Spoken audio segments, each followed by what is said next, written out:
দেখুন, আমাদের সকলের আপত্তি সত্ত্বেও কিন্তু আপনার মেয়ে কোথায় একটা কাজ নিয়েছে, মানে ওই কাকে একটা গান টান শেখাতে যায় বলে। আসলে আন্টি, আমরা সবাই ওকে বারণ করেছিলাম, কিন্তু ও কারোর কথাই শোনেনি।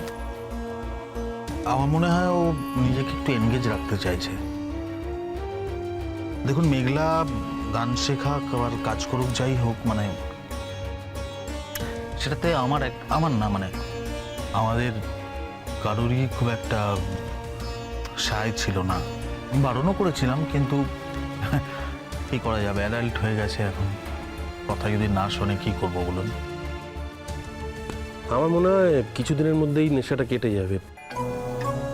আসলে এত বড় একটা শোক তো, তাই হয়তো মনটাকে ঠিকমতো গুছিয়ে ফেলতে পারছে না। তুমি যদি বিশ্বাস রাখতে পারো ওর ওপর, তাহলে ভালোই তো। আমরা তো পারলাম না বিশ্বাস রাখতে, বিভিন্ন কারণে বিশ্বাসটা রাখা গেল না।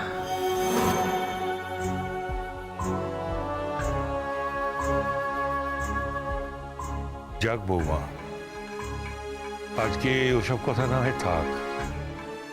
ওদেরই তো আরেকটি মেয়ে, এসব কথা শুনতে ওদের ভালো লাগবে না। আজ আর আমরা মেঘলা মাকে নিয়ে কোনো আলোচনা করব না। তাছাড়া মেয়েটার উপর দিয়েও তো কম ঝড় যাচ্ছে না।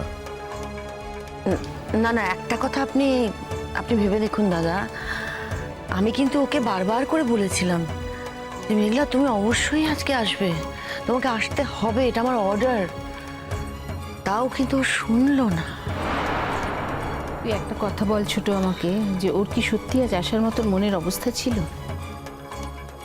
ওর যে বাড়িতে বিয়ে হয়েছে সেই একই লোকগুলো আজ এখানে আসবে, ওর কত অ্যাসোসিয়েশন সমস্ত মনে পড়বে না? ও কি আসতে পারতো সত্যি?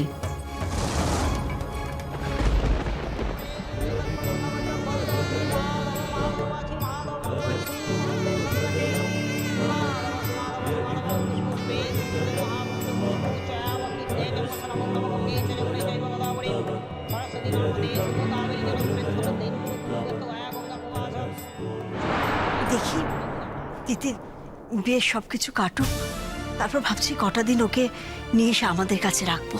পারবেন না? চেষ্টা করে দেখুন, অসম্ভব। হাল ছাড়লে তো চলবে না দিদি, আমাদের চেষ্টা করে